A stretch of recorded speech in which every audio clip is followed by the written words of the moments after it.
I was inspired to write in high school by my English 3 teacher, Mr. Gene Kirby, who was a Donna High School teacher.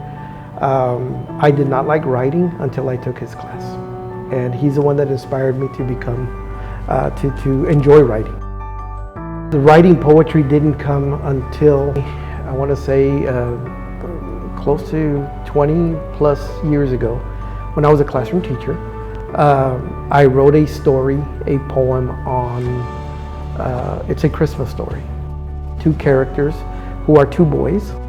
These 2 characters are my 2 boys, my 2 oldest sons in this book. I've never published a book, but I do have the poem. It's in a poem form.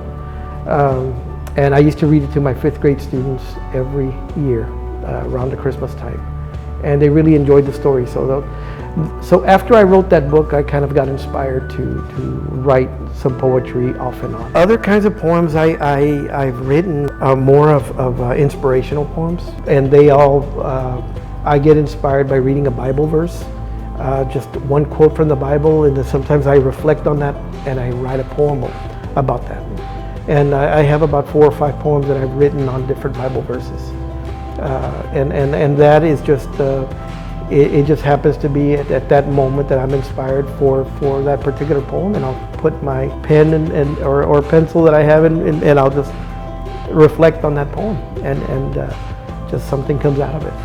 As far as the poetry that stands out to me, one of the main ones that I really, I have several that I've written, several poems that I've written in different genres, different formats, but one of the ones that I wrote was a reflection of my youth, a reflection of my migrant farm worker years, and what my family means to me, and what I believe and what I grew up knowing, the family unity.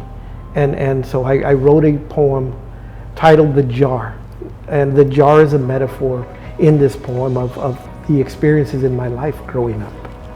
And that has a significant value to me, that poem, because it not only expresses my feelings growing up and what I'm all about, but also what was instilled in me from my parents. I wrote I read this poem to my family, to my parents. My dad became ill a few years ago, and I recall reading this poem to him and just seeing his expression, and then his tears when I read it to him. You know, it really, it's something very special to me as far as my, you know, my feelings were expressed in that poem, and I know that it hit a nerve with my daddy. So it's something that I carry very close to me.